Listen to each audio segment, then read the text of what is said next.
Hello and welcome to Critics of the Coast, episode 3. In this episode, we're going to be talking about the Outlaws of Thunder Junction. And joining me, as always, my good friends Sean. Sean, how are you today? Good. How are you? All right. And as well as my good friend Colin. Colin, what's going on with you? Not too much. What about with you, sir? Yeah, I'm ready to start this hoedown. Get There we go. all of our thoughts out on this set. There's a lot of positive things I like about the set. A lot of the cards I think are really interesting, and the mechanics are really cool. And there's some other things I think are maybe a little more controversial or got me thinking more deeply about Magic the game as a whole, as far as the flavor and everything like that goes. So hopefully, I have some interesting things to discuss. And as usual, we'll just start off talking about kind of the themes or more of like the creative elements of the plane, and maybe what you guys noticed with that. So I'll just start us off with some of the obvious, inspirations for the setting, where we're out in the Wild West here, and we've basically got the Wild West plane of magic, and finding a vault full of treasure, villains, and kind of committing crimes is a big theme here. So just kind of being dastardly overall, I think, is a good word to describe that. That's Um, fair, yeah. and then maybe not so much even as crimes as outlaws is a big theme. So I think a lot of like the characters and the mechanics of this set are all about being sort of a criminal and an outlaw. So based on all that, if you have anything else to add or any thoughts about those themes in particular, do you like them? Do you like this Wild West? Before we talk about like saying, oh, do you like the Wild West or not, so much as just like how do you think this was presented and like these elements and themes like that. So what are your thoughts just overall on that, Sean? Overall, I think I like how they kind of presented the Wild West kind of theme. Like the bringing in deserts and then Mm-hmm. having that kind of synergy with the lands. I like that. I think the aesthetic for the most part is good. There's some things that kind of rub me the wrong way, which we'll talk about. Yeah. But yeah, overall, like the whole crime and dastardly high Yeah. noon showdown kind of stuff. Right. I like. Yeah, I think those are some pretty cool elements, and I think they do a pretty good job of capturing those. We'll look at some of the tropes a little bit later too. Colin, how do you feel about the Wild West? You a Westerner fan? I don't, I don't know that I would say I'm a big fan of the genre Hmm. in terms of movies and other medium like that. I watch, I've dipped into it from time to time, but it's not one that I find myself seeking out too often. Hmm. But at the same saying that, I still think that this was a set that I'd kind of like flagged on my radar a little bit just because it was such an interesting idea. Mm-hmm. When you were kind of looking over the next year's releases, this was kind of one that like stood out a little bit. Like Yeah. after I'd, rolled up my eyes at some of the crossover stuff, and then I Sure. saw this, I was like, oh, yeah, this could be kind of interesting. Could be kind of a fun one. So it's like, it reminds me a little bit in terms of like the way it kind of jumps into a genre of Eldraine too. Like Hmm. Eldraine was like a very specific thing. So then, and I really like that set. So I was sort of this was one that I kind of had high hopes for when I heard. I was like, oh, that's kind of fun That's to yeah, really that's an embrace. interesting You point. know, It is definitely an attention grabbing concept. Doing a Western theme in Magic, it's something that I would say is they don't really go together in the normal sense of things. And on mm, top of that too is an interesting part of it is that they actually kind of incorporated guns into the set, and of course they don't look anything like modern real life guns, but that's something that mm, they've Yeah. purposely shied away from, and so it was interesting to see them kind of go for it in this set. So that's true. It is an attention grabbing concept, and I think that was something definitely of interest. One thing that I do think they kind of missed the mark again, and I said it's like a crime sort of theme, outlaws. I like that well enough, but honestly, again, we've brought this up before. Where I felt like this is something that could have fit into the plane of New Capenna nicely, and I kind of oh would yeah, like to see, and maybe going forward that will be something that happens. But it's kind of like, oh, we just had like the mobster world, and that's all about crime and things like that. So like, it could have, I yeah. felt like, could have tied some of the elements of this set into that.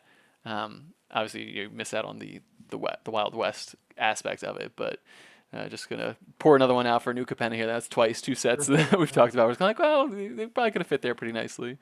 Yeah, New Capenna was about a different kind of crime. It was about drug crime, Yeah, the that's true. Halo brand. Yeah, organized crime. yeah. It is funny though that they keep kind of going back to this sort of well of like criminals and sort of the underworld and just Yeah. kind of approaching it from different pathways, right? But it's all basic, like all of the sort of mechanics or whatever. Like there's so much crossover between the three of them. You know, you could kind of start swapping some of these things out amongst themselves between Tana and Karlov Manor, and then this. It's like Mm-hmm. they're all Yeah. kind of hovering in the same space. They're just coming at it from a different genre, I guess. Right. Yeah. So for what it is, I think it probably works well enough. We'll discuss that more. But yeah, it just seemed to me like, oh, this actually could have fit in an already established plane that they had already. So I guess we've talked about some of the themes a little bit there, and we'll go now into the flavor of it. And before we get into anything too heavy, I thought it would be interesting just to go over the tropes like we normally discuss. I have a pretty sizable list of things that I picked out from this set. I think more so than any of the previous, more recent releases. But before we get into mine, are there any particular tropes or any cards that nodded to something that you really enjoyed or took notice of, Sean? I like the kind of like the Great Train Heist. That's like a Mm. very Western thing, and I like the card itself. Yeah, I think it's very good. I kind of appreciated the Wile E. Coyote and Roadrunner Mm-hmm. gag cards. I think the Coyote is actually playable. I don't know so much about the Roadrunner, but I mean, I thought that was a funny kind of nod. Yeah, Yeah. I like that Varmint made an Armin. appearance in this. I thought that was pretty fun. Yeah, I do enjoy that one as well. And just to quickly tag along onto the Looney Tunes theme, I actually, and I don't know if this is intentional or not, but there's a third card I feel that fits into Looney Tunes called Skullduggery. It's a 1 black instant that gives a creature you control +1/+1, and a creature an opponent controls -1/-1 until end of turn. Just because the flavor text of that is basically like a string of like like not profanity, but like insults and like aggravated things. And when I read that, when I was looking through all the flavor text of the set, I was like, that reminds me of Yosemite Sam, where he kind of does his like racket fracking varmint, this and that. And so I don't know if that was intentional on the design team's part, but I take that to be a third Looney Tunes card. So that's one other piece that I Yeah. noticed. Any other specific tropes that you pulled out, Colin? I don't know that this is like I would call it a trope necessarily, but it is sort of like a nod that kind of jumped out at me. Maybe I'm reading into it too much, but I love the colossal rattle worm card because it reminds me of a tremor. It's just Oh. like this giant desert worm. That's like when I saw it, that was the first thing. That's where my head went. Like, and I guess Oh. like say probably like Dune would probably be the more direct comparable. But my Hmm. my brain went as a child of the '90s went to Kevin Bacon in the Oh desert. yeah, I love Tremors. That, I believe they're actually called graboids. Well, there we go. Thank you, yeah, our the aficionado. scientific name. Okay, that's a great Yeah, pull. but yeah, that was fun. I saw that card, and that's what it reminded me of. I feel like just having a giant worm in a desert is just always going to be always a fun idea for Hmm. me. And this one happens to care about the desert card land type a little bit too, which is also Yeah, nice. very good. A few other ones that I noticed. There's a blue instant called Failed Fording that bounces an on-land permanent to its owner's hand. If you have a desert, you get to surveil one. And that one drew me back to Oregon Trail, which I'm sure it must be a reference to, where you try and ford the river and disaster strikes. But my complaint was that this card just, it bounces a non-land permanent to its owner's hand. That's not nearly disastrous enough. I feel like it's got to make you sacrifice half of your creatures and something like Yeah. that effect. Of course, that's not blue, but Yeah. that's just how things were on the Oregon Trail. Yeah. If you're not like half of your party isn't dead or sick, it's not. It's not enough. Yeah. Another reference I noticed was a Black Enchantment called Rakish Crew, and it's got Oko and the gang lined up, on the suspect line, like for the Hmm. mugshots and all that. And I would say that's a nod to the Usual Suspects, that movie. Um, Yeah. That's what I thought too. yeah, That's what and kind of looked. yeah, I think it looks like that very much. And it also, we won't go too much into the story, but basically, Oko has this crew of heisters pulled together, and they've been assembled more or less by Oko, but the mastermind behind it all is Ashiok, the planeswalker, who actually turns out to be Jace in disguise.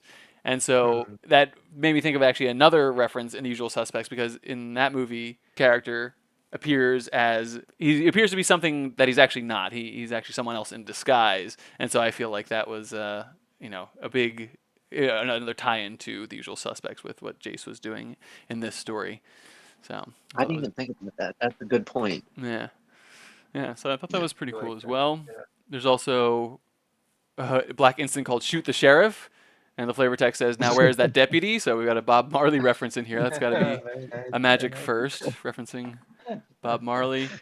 And I also noticed there's a card named Wiley Duke, who I don't know if that's supposed to be a reference to John Wayne, but That's what I thought. that makes sense to me. So a lot of pop cultural references in this set. Even one, the slick shots, like there's Lila, the slick shot, and a red instant called Trick Shot.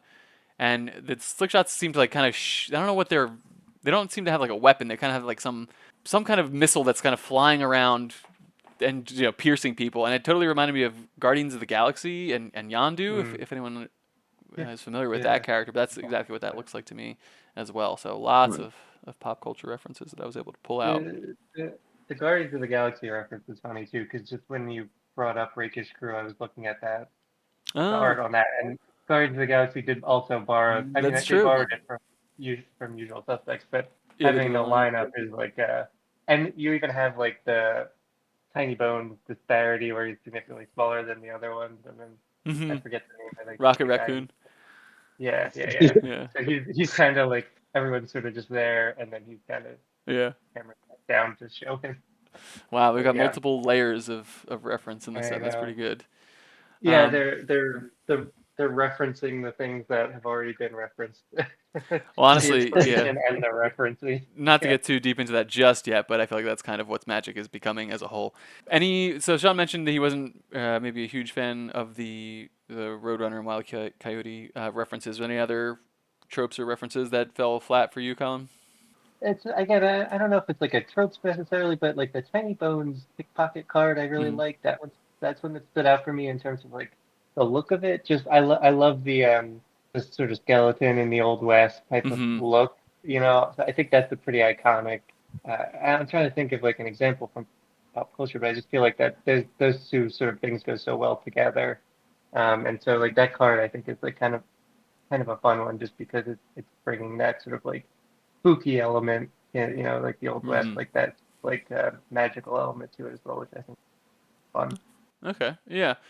One I one think there card. should be Oh, good. more skeletons. I Yes. think there Well, should be more skeletons. I think we've made Never enough. reference to your love of skeletons in all 3 episodes so far. That's good. We'll So keep that going for well established. our viewers keeping track at home. The quest for the Yeah. skeleton deck continues. Um, Yes.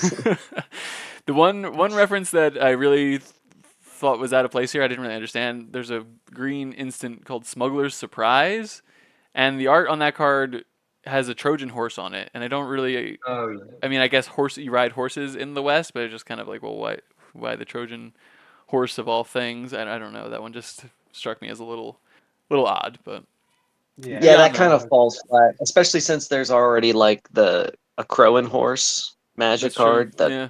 Right. is exactly the Trojan horse. Yeah, actually, I wonder. Certainly, it's not the same art, is it? No, it's not. It's not the same artist either. Okay, never No. mind. All right, that would have been a strange reference, but okay. So overall, there's some pretty fun tropes, pretty good, interesting references that I enjoyed overall in the set. But more or less, then let's talk about kind of the flavor of the set now and basically this whole environment that we've created here. We've got the Wild West plane, and we've got characters from all over the multiverse converging on this point now, and everyone is here being outlaws and wearing cowboy hats and doing the Western thing. So, how do you feel about this, flavor wise or story wise? What are your feelings on this, Sean? So as far as the story goes and the characters that they chose to assemble on this plane, like I feel like that's kind of where it starts to fall flat for me. Mm-hmm. Like the new characters I think are fine, but I had this complaint with the last set too. Like when you have like all of these different characters from different sets, it just starts feeling like cosplay. Yeah. And a lot of them are like, what is the reason for them to be there? Like Yeah. Marchesa is like the queen of a whole plane. Like, what is she doing there? You know what I Yeah. mean? Right. Yeah, I don't know all the details for each individual character, so I'm sure people out there will be like, "Oh, well, there's this reason, and if you read some other thing, you'd know Marchesa has this and that." So I don't know all the specific details, but it's more or less has been explained to me by the good people of Reddit that the villains of the multiverse, they're all looking for riches and and power for themselves, and so now that these Omen paths. yeah, and so now that these omen paths are popping up all over the place, of course, all these vagabonds are going to be, looking for, they're ambitious and they're going to be looking to travel through them and find riches and power for themselves. So, and they all have happened to, they all made their way to Thunder Junction where they hear there's this vault full of fabulously powerful treasure and artifacts and things like that. And so that's why they've all come here is my understanding from what I've been told.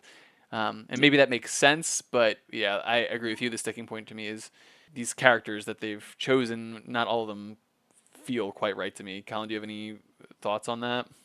Yeah, I agree with that take, and I was sort of thinking about, and we've talked about this in the past too with Karlov Manor and the detective hat focus, right? It's Mm-hmm. like they start to use a shorthand to fit these sort of disparate, unrelated characters into the Wild West, and I wouldn't say that they're necessarily like iconic characters, but they're like established characters, and they just kind of grab them and put them here, and there's no real connection then to the world around them, so they just throw on like a cowboy hat or chaps, whatever, and they can just say, okay, he's a cowboy now.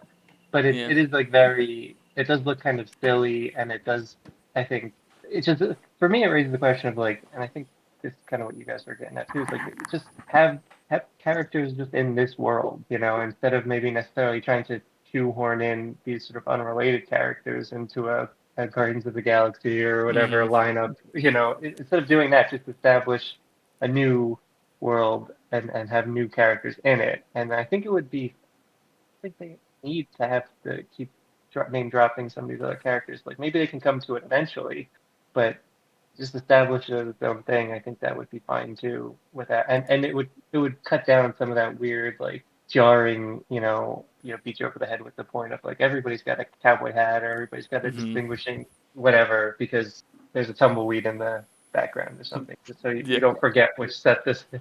Because you have all these other characters that are just sort of like you're used to seeing them in different contexts, and suddenly now they have to be in this particular one. Right. I was going to say, I would like to add that the choice of characters also I find kind of grating because like 9 of the legends that we're getting in this set have had a card printed in the last year Mm-hmm. or less. Yeah.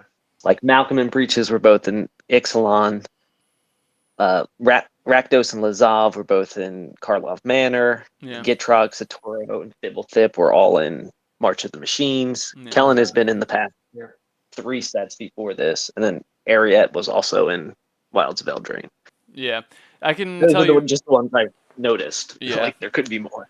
I can tell you story wise, there's a reason why Kellen is in all of them. He's kind of been going from plane to plane, attempting to find his father, who is Oko. He's got So daddy issues. yeah, exactly. And so there's a story reason I can see why he is in all of them. There's also a story reason for Breeches and Malcolm because basically they are loyal to Vraska, and Vraska is here with Jace. And I think there's an overarching story to this, and the epilogue for the story to Outlaws of Thunder Junction is very good. Basically, it's setting up Jace. Jace is helping Vraska trying to reclaim her spark. Jace is, they've recovered from being from the Phryresis of being turned into Phyrexians, and Jace has recovered his spark, but Vraska has not, and so they're in love, and he's trying to help her reclaim her spark. And it's basically, interestingly enough, setting them up to be villains coming forward, where they're gonna, more or less the language they're using is they're gonna recreate the world and like to be perfect and so that nothing bad will happen again. So Malcolm and Breeches are here because they're loyal to Vraska, and that's kind of the purpose for their inclusion. But I understand what you're saying, where we're seeing these characters kind of pop up, and it's kind of like, why are they everywhere? Yeah, I mean, then they could justify it story-wise, but just as like a variety of Mm-hmm. the game, and it's like players and like Mm-hmm. card pieces. It's like, we just got, Lazov. Now there's like a brand new one, or like we just got like Malcolm and Breeches, Yeah. 2 different versions, and then Yeah. there's more. I think it kind of feels bad for people who might have just built those decks, and now And they have to swap out the commander or retool it, or hmm yeah, they did a good job. I thought March of the Machines was a really cool way to have all of these characters kind of appearing because there's like all these planes are getting invaded and we're seeing kind of action from all these characters that we know on their home planes, but in one set, so we can kind of get a glimpse of everything that's going on throughout the multiverse. And I thought, okay, that's a cool way to show all of these characters and have them team up, and that's a good concept. And this, I think, what we're all kind of getting at is like, well, all right, now we're just taking all these characters and throwing them into the same place for not any like strong, maybe there are some story reasons, but it doesn't, it's not a compelling reason for the game as a whole to see them all yeah, reappear over and over again, and now they're all just wearing cowboy hats and stuff. And it's like, oh, okay, well. yeah, exactly. Just slap a costume on them. One of the notes I was making about this is basically some of these characters are, I would consider them to be like kind of like archetypes in themselves. They've kind of got some similarities in other media or other stories, and they're kind of based on something, or they're based on some kind of creature or some kind of being. It's like, okay, that's one thing. And so now when we take that character and put them into an environment like this, it's like, okay, we're kind of making them taking this character and then making a caricature of them in this Western environment. It's like, okay, here's Rakdos, and now he looks like this, and he's a cowboy. It's like, okay, you start making caricatures of a caricature, and it's like, well, you're just getting more and more exaggerated every time you see these characters. They're just doing something else crazy, and it's just kind of getting a little far fetched, I think, in that sense. Do you guys agree with kind of what my analysis on that? Yeah, it kind of waters down the character, like Hmm. especially with Rakdos, where he's some ancient demon. Yeah. Now he's like running around trying to rob stuff, Yeah.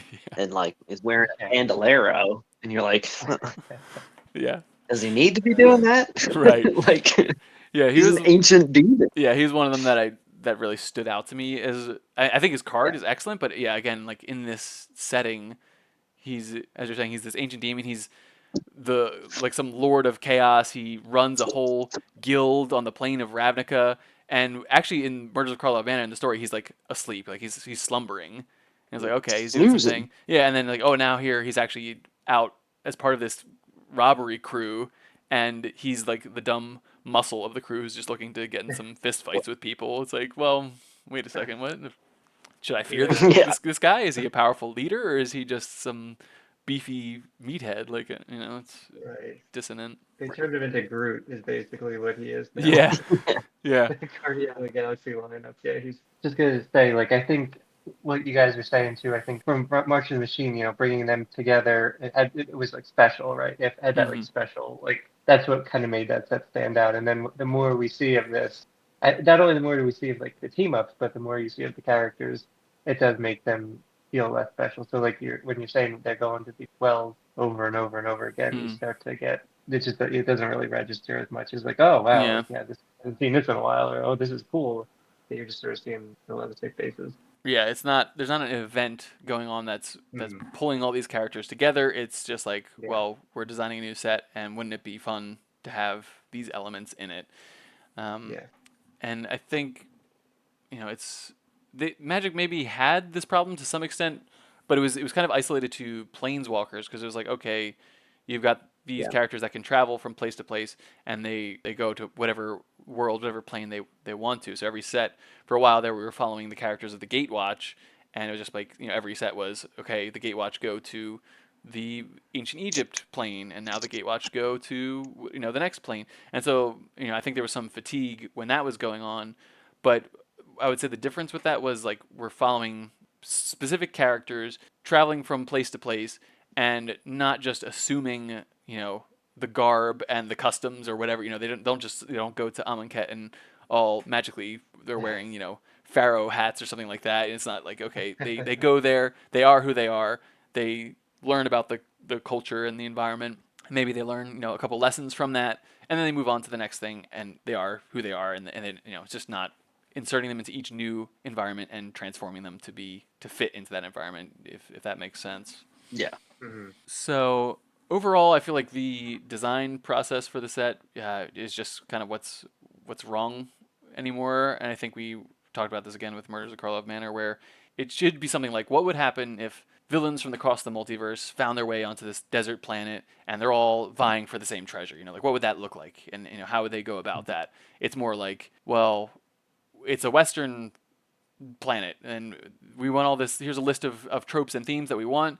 What characters do we have that would be funny in this? Like, wouldn't it be cool if Vial Smasher was on this planet and he had a bandolier full of dynamite? It's like, oh yeah, that'd be cool. That would, and it's really, just kind of cheapens the identity of the characters and kind of just, not that magic needs to be a serious thing. Like I'm not trying to take magic too seriously, but I feel like just the tone of it all has just kind of gotten lost in this idea of like, well, we're just going to do this type of theme and we're going to socket the characters into it. Yeah. I think that tracks with what we've been saying is that you do start to sort of erode your character types or your brand or whatever the more you start doing. Even if it's like I don't mind like the silly like the little references like the Roadrunner stuff or Looney Tunes stuff is funny and like the Scooby Doo stuff in the last that was funny. But Yeah.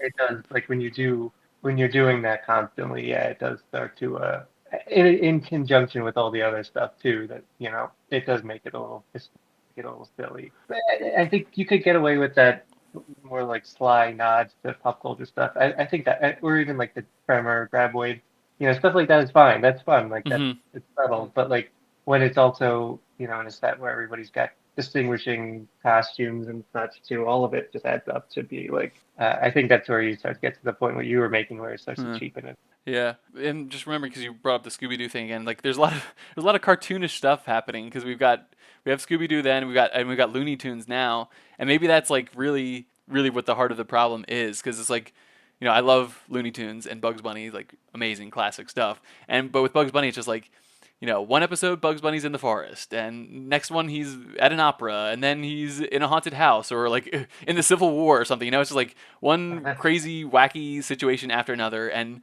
it never, it doesn't make any sense, but like it's okay. It doesn't have to. It's just trying to make you laugh. But when you've got the magic cards being presented to you like episodes of a Bugs Bunny cartoon, it's kind of like, all right, well, is this a complex puzzle of a game that we're all like engaging with together? We're all like doing our own thing and like really enjoying the mechanics of this game, or is it just a joke? Like is it's just a cartoon actually?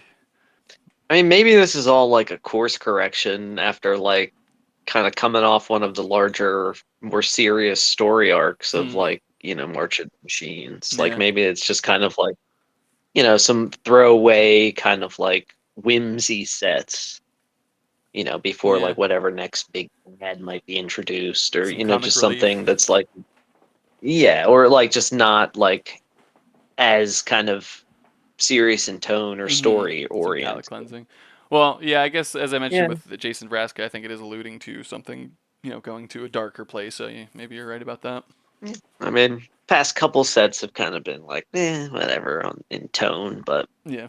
I think the cards have been largely pretty good. Like the designs of the cards, I think are good.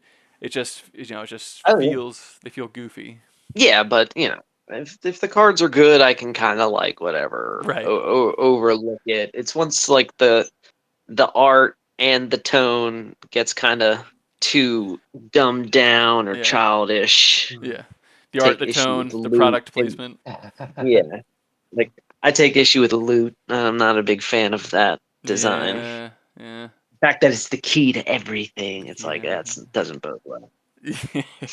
Okay. I guess the last point I'll make on the flavor, unless you guys have anything else, we've referenced Murders of Karlov Manor a couple times. Between the two of these, does this work better than Murders of Karlov Manor did for you, or worse? What do you think, Colin? How does it compare to that set? I think I like this one a little bit better. I Mm-hmm. think Karlov Manor one. I guess if I'm looking at it strictly from the theme, I don't know. I think the mechanics for this one I like a little bit more. So maybe Mm-hmm. that's what's coloring. I'm trying to think of like if I can divorce myself from like that element, and maybe that's kind of hard to do. But I just think that this set worked a little bit better than Karlov Manor did. Yeah, no, that's fine. And Sean, how do you feel about that? Do you better than Karlov Manor? Worse? The same? I like this one better than Karlov Manor. I think for like a murder mystery set, the tone of Karlov Manor was just off. Yeah. And the fact that it was like a very established plane that they were trying to just kind of put this dressing on for like Right. a brief set, I think that kind of like really fell short. I Mhm. think the new setting is more interesting. It's kind of got like a cool visual theme with like the deserts and like, Mhm. the Southwest. Yeah. And despite like, the kind of interlopers dressing as cowboys, like Yeah. I think the plane overall is like pretty cool. And I'd Yeah. like to see what else it's got. Yeah, yeah, I agree. I think this does tend to work better. I think you take something that's well established, like Ravnica was, and you dress it up like that. It has a weird taste, and this one works out Yeah. better. I had one comparison, like one analogy here. I feel like Murders of Karlov Manor was like, what if every single person on Ravnica decided to look at a page from a Where's Waldo book together, and everyone is like doing a detective thing at the same time. Like they're all like, okay, we're looking at this page of Where's Waldo, what's going on here, and they're all doing that same thing. Whereas Outlaws of Thunder Junction is the page they're looking at in the Where's Waldo book. It's a Wild West picture in a Where's Waldo book, and instead of like Waldo and the normal Waldo characters, they just put magic characters' faces on all the people in on the page. So that's kind of how I felt like the difference between these two things were. Yeah, We'll I leave it. do like that it's I think that the new plane is like a good key to making it work a little bit better because yeah, reskinning an existing one I think was a big part of what I think all of us were kind of getting bumped by in the last time out. Yeah. So I think just starting somewhere fresh, even if is sometimes it feels like it's a little bit hard to get a feel for just from the art, like what kind of world this is. Hmm. There's like it's like a little bit all over the place. Like sometimes it definitely feels very like traditional Western, and then sometimes it's like also Pandora. Yeah. There's like some elements to it that are like a little all over the place. But I think that's fine because you can do that with it's a new world you're establishing, so you can play with stuff like that Right. and give them a little more freedom. So I think this is my preferred way of doing stuff like this would be just putting it somewhere new and Hmm. and letting it exist in its own place. Yeah. A fair point. I think we're all in agreement with that. So let's move on now to talk about the art of the set, the overall tone and style, perhaps. I'll segue since we were just talking about Murders of Karlov Manor. When we had that discussion, I counted 31 cards that had hats, like detective hats in Murders of Karlov Manor. According to Danergord on Reddit, he counted through all the cards and found 200 hats depicted in Outlaws of Thunder Junction. That's not 200 Wow. cards, it's just, 200 total hats across all of the cards. So they really went for Is it that on the counting the hats. set symbol? I don't know that it is. That counts? But in that case it would be all of the cards. Technically, Uh, every card has a hat. Yes, brief interjection. Yeah. That's sort of non sequitur, I suppose. But the idea that this person, bless their hearts, went through and counted all of the hats that is hidden in the background of some of these things is amazing to me. I don't know if you guys remember the House of a Thousand Corpses when that movie came out. Rob Zombie. Uh-huh. Um, yeah. I remember having a discussion with a guy I was friends with at the time about how many bodies were in the movie. And it was like the body count of the movie. It was like a scene where there's a hallway full of just like dead bodies stapled to a wall or whatever. I was like, Uh-huh. we got to count all. I remember saying you have to count all of them. Yeah, who's spending the time to do this? Did we get a final count? God only knows. Well, I can't there must be a remember. thousand though. Isn't that what it's called? There's got to be. I There's mean, got to be it's in a the thousand. name. Rob Zombie wouldn't lie to us if Yeah. anything. And I'm just like looking at some of these cards and I'm like, well, there I see clearly three hats in the background of one card, but also one is slightly obscured by a wrist. So does that count? Yeah. But Yeah. this The is what the procedures. internet is for. Yes. They do the hard work for us, Yeah. so it's appreciated. Doing doing the Lord's work. Please continue. I Yes. apologize. Okay. So as far as the art goes on this set, Sean, what are your thoughts on the overall art and possibly the tone of the art on this set? What do you think? I think there's some cool stuff going on with the art. I like some of the creatures that they kind of invented for the plane. I like the cactus folk. I think they're pretty sweet. I like the scorpion dragons. Yeah. The snake horses. I Yeah. kind of wish that there was more of that. In the main set, there are only 8 plant creatures, and they're not all the cactus folk. I feel like for like a kind of unique race for the plane, they could have leaned into that a little bit more. Mm-hmm. Yeah, I think that's more of an ongoing issue with Magic, where they're kind of humanizing everything. Like of the 158 creatures in the set, like a third of them, 52 almost, are like humans. Oh, that's an interesting So, stat. yeah, but like the varmints, you would think that there would be more horses in the set, but Right. there are only two, and only two appearances of the snake horse, which is The real sweet. yeah, I know the black mount creature. What's the other snake horse? It's in the background of Jolene. Ah, I don't know if she was riding it or she punched someone right, that was riding it, but it's right. like in the background. That was a piece of Yeah. art. Now that we brought that up, that was a piece of art that just looks very weird to me. It's almost like photorealistic. It hmm just stands out strangely to me. Did you have any thoughts about that art in particular, Sean? I mean, she literally knocks someone out of their boots.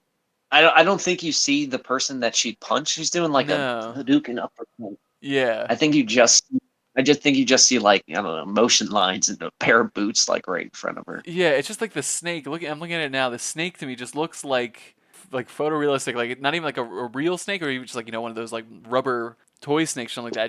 It just strikes Yeah. me very strangely. I don't know. It does feel like this person won a tournament somewhere and then got her face put into onto a magic card. Like she was like the world champion this year or something. That's Right. it, Yeah, I know exactly what you it mean. does feel like Yeah, there's something strange about that looking at it art. now. I mean, and props to the artist. I don't know how they went about putting it together, but it's like, okay, Yeah. this one stands out to me as far as art in the set. It looks very different to the rest of them to me. It, it is a Yeah. baffling collection of art at times because there's this, right, that this is like very, like as you said, photorealistic, and Yeah. then there's some other cards that are just, it's like they've gone, I guess it's just the artists are bringing their own flavor to it, but like there are some cards that have very much like an anime type of feel, like Mm. I feel like this like slick shot show off bird wizard card has like gives me like very strong like anime vibes. It's Mm-hmm. like very cartoony. And then I mentioned like there's like the floating like Pandora mountains and a lot of this stuff, and it's like that's like a very fantastical element, Mm. and it's just like it's all over the place. And it's just like a product of getting higher up with different artists, and they all have their own likes and dislikes. But it's very funny when you start looking at them kind of in a row like this, and like wow, chaotic. Yeah, yeah. I think it had Yeah, a lot to do with all the different references we pointed out too. They really kind of went for it. yeah, They went in all directions. yeah. What other standouts do you have, Sean? Well, I would have to say my favorite art in the set is Pitiless Carnage. Can never Ah, go wrong with Kane Ferguson. yeah. I'm a Okay. sucker for him. Yeah, very. Yeah, that one definitely jumped out. And as soon as I saw it, I was like, oh, I know, I recognize this. Yeah, yeah. And then I really like Pillage the Bog. I think that's just like sweet. That's Agreed. just such sweet art. Yeah, I love that style. I feel like the artist for this one, it's not Seb McKinnon, but it did strike me. I feel like Seb McKinnon has done a piece, or at least a piece or two that are like that. Forrest Immel is the name of the artist for Pillage the Bog. Yeah, I do like that art as well. It's a really cool concept. I think that's really Yeah. good. I do like that I'm looking at Pitiless Carnage now, Yeah. and that is like a very like old school. That's That's magic, very old Colin. You school. know, if I Yeah. had to define magic art for you, I mean, well, actually, magic art in the early days was way more all over the place than than this. Yeah. Yeah. But but if I had to, pull out the one or two artists that really captured the magic cards that really caught my attention, Ferguson would be one of the top ones. Yeah, yeah. Yeah. This gives me very strong like retro art vibes. Yeah. I like that when I see it. My favorite piece of art for the set is actually a token card. I really like the copy token. It is Oh, that just one's really cool. That's the so best copy there is. it is by far the best copy there is. I don't know what it's worth. I'm sure it's worth like $10 or something stupid just because it's so No, unusual. I don't think it is. Oh, okay. I considered buying a bunch. Oh, okay. I just feel like anytime like some strange token comes out, they're like, oh, make it expensive. But anyways, I think it's a really cool one. It's very trippy, almost like there's this weird Yeah. existential dread of the copy, like realizing that it's not Yeah. the original thing. It's like, oh, what am I? It's just Yeah. like, whoa, very very cool. Yeah, it's got very strong Manos Hands of Fate vibes to it as Yeah. well. I love that. Yeah, that's very Very cool. good. I don't think I'd seen this before. Yeah, this is fantastic. Yeah, so that one I liked a lot as well. And then what about any pieces that we didn't like? you've mentioned some of the anime ones, Colin. Sean, did you have any art that just kind of struck you as not fitting? The art for Breeches, I am upset by. Oh, I find it really difficult to look at. oh Yeah, yeah, it's just I like know what you mean. the angle of his legs and arms and Hmm. like Oh the yeah. proportion. He looks like a different color than he has in all of his previous cards. Yeah, Like his face is like really big, like yeah, blocky. The more I was looking at it, that's the thing. At first glance, I was just like, oh, whatever, the Breeches. But then the more I was looking at it, I was just like getting lost in how upsetting I found it Yeah. all. The yeah. The dimensions physicality of look it is all wrong. alarming. Yeah, Yeah. Yeah, it's all wrong. And his feet Yeah. look too much like hands. Like I understand he's kind of like a monkey goblin, but they're just hands. yeah. I had to question if they were facing the right way at first, but it's just because Yeah, his one leg is grabbing on the near side and not the far side, and they don't look like they're the same length at all. I understand it's supposed to be like exactly. showing him further away, but it's not that much further away. Yeah, it's just really And then one rough. of one of his arms isn't the same length as the other. Like Yeah. it's weird. He looks too rubbery or something. Yeah. Okay, we'll have to put Dmitry Burmak on watch here. Artist Dmitry Burmak. Yeah. We'll follow your career with great interest here. See what's going on. I have a couple of complaints. They're not as far as like anatomically artistic complaints, but it was brought to my attention by May Villegas on X. Free Strider Commando is a green centaur creature, and so centaurs, as you are aware, hopefully, or may not be aware, are half human, half horse creatures. Mhm. And obviously, if you were riding a horse, you may opt to wear spurs on your boots. But if you were a centaur, would there be any real reason to have spurs on your feet? We don't. It doesn't Mm. seem to make any sense. But Free Strider Commando is a centaur with spurs Well, on his feet. there's that Sphinx too There is a that also sphinx. has spurs on. Yes, Marauding Sphinx also has spurs. Again, Yeah. something that doesn't really make any sense if you have any understanding of what Well, spurs are for. it's for when you saddle that creature with Yes, a mount. You see. when the Marauding Sphinx hops on his snake horse mount, Hmm. he's got to spur Yeah, him the along. caustic bronco or the giant beaver or something. You Yeah, know. of course. These are just well prepared creatures. That's really what it gets down to. Yeah. Oh, there actually was one other card that stood out to me as far as dimensions and what was happening with the art that just looked wrong to me. Intrepid Stable Master. It's there's a human scout is riding what I can A only giant describe as bird. like a demented chocobo, and Yeah.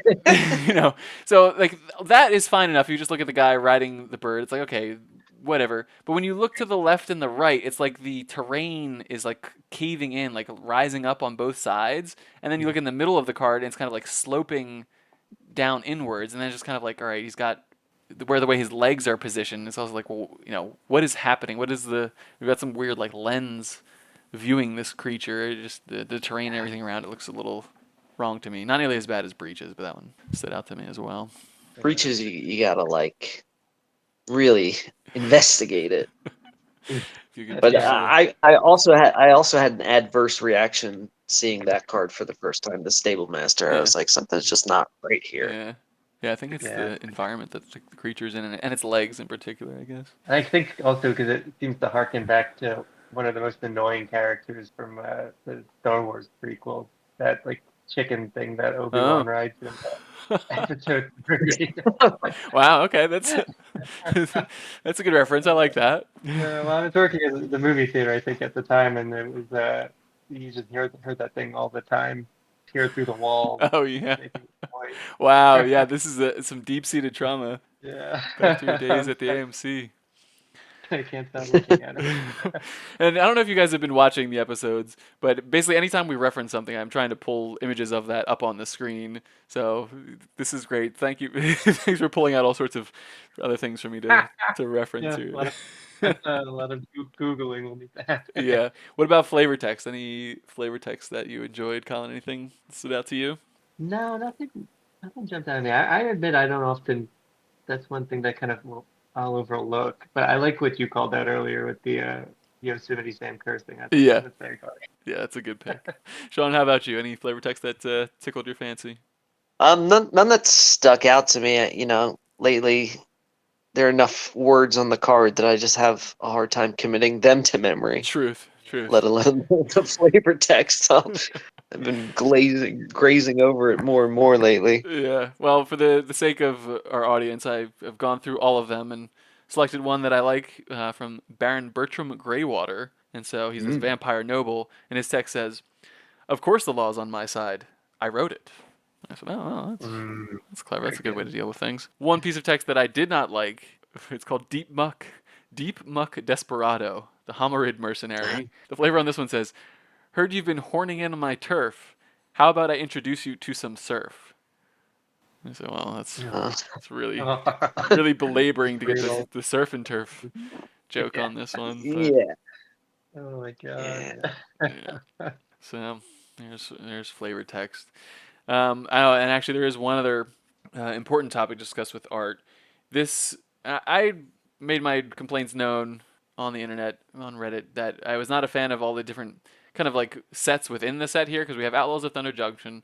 There's the Commander set, obviously, and then within this set there are other multiple things being released. There is the Big Score, which is a collection of mythic rares. Maybe we'll talk about them later. And there is, what do they call it? It's like special guests or something like that, where there's other characters included as well. And there's a third thing called Breaking News, where they've got reprints in the set with this poster, like this wanted poster style art. So I think we'd be Well, it's more remiss like if a we didn't. newspaper. Yeah. Oh yeah. I guess that's true. A 'Cause There is newspaper. there is there is wanted poster. Like the legends have like a wanted poster Right. frame. Maybe that's what I'm thinking. Maybe that's a special guest thing. But No, the special guest is that's like that thing that replaced the list. So that's just like oh jeez. random reprints that they're Yeah. cramming into every set. Well, this was the Yeah. crux of my complaint is that I just couldn't keep up with everything that was happening. But in particular, the breaking news style, these newspaper art cards, I think we'd be remiss if we did not discuss them. Sean, what are your thoughts on this newspaper style? All right. Well, the frame itself, I hate. Like the fact that it's very, very difficult to tell what color the cards are, Yeah. is or are, whether it's one color or multicolor, like it just all of the pips, it's Mm-hmm. all washed out. Yep. Like I think it's not very good at first glance determining like what the cost is, what the color identity is. Yeah, I think Like that's a huge gameplay issue. I agree. Yeah. I also hate the fact that they all have Prosperity Press or whatever, the Prosperity Prosperity Post. Post Mm-hmm. at Yeah. like the top where the card name usually is. Yes. Yes. I think that's a major problem. Honestly, if you just showed me this card, if I had no idea what if I didn't know anything about Magic or card games at all, and you just showed me this, I would assume this was for a game called Prosperity or something to that Yeah. effect. Like, Yeah. this would not resonate with me at all as a Magic card. Yeah. I mean, I as agree. for some of like the individual arts, like I think there are some cool ones. But again, like the whole treatment is just so washed out and Yeah. Mhm.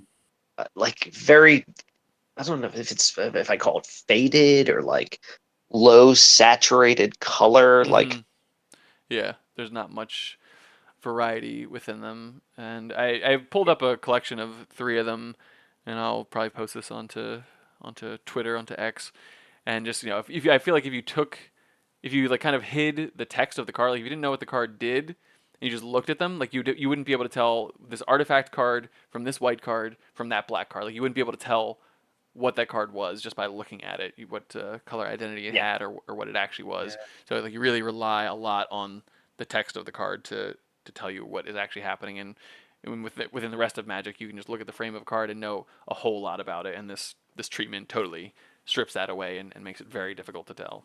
And I I guess the agree. best Yeah. comparison to this is like the mystical archives, Mm-hmm. where it's like the bonus sheet and that kind of has Mhm. like exciting reprints.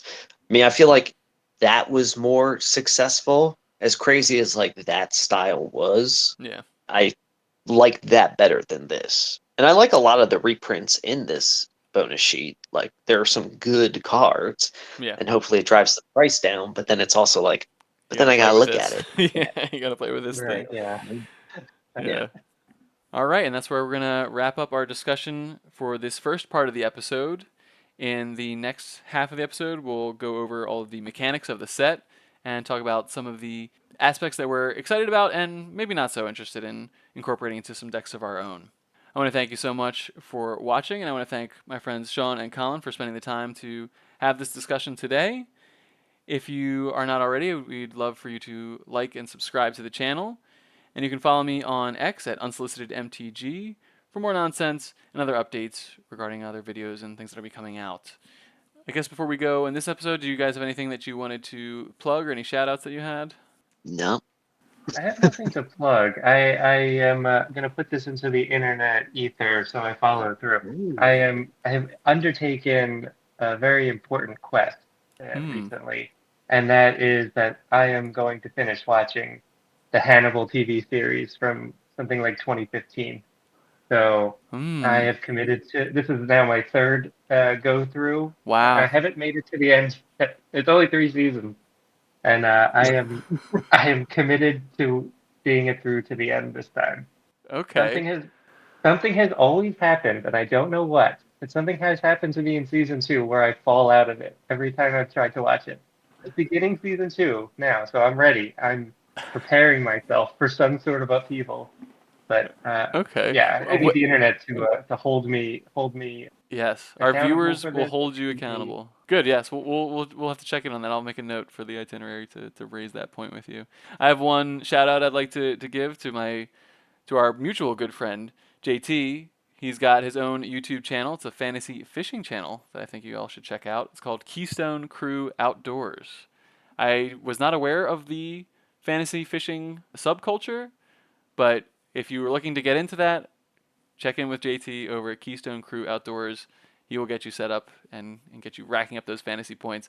I just watched his video that came out, I think it was just yesterday, and JT's doing all right in the league. I think he was something like 24th, but JT is losing to his mother, who's in 11th place in the league. So step up your game, JT. You know, but shout out to I Mrs. love Morrow. that. She's great. Yes. Okay, that'll do it for part 1 of this episode of Critics of the Coast. Again, thank you so much for listening, and thank you, Sean and Colin, for spending the time to discuss all this ridiculousness with me. So that's for Sean and Colin. I'm Gabe from Unsolicited Designs, and Who Asked Us Anyways? Happy trails. Yeehaw!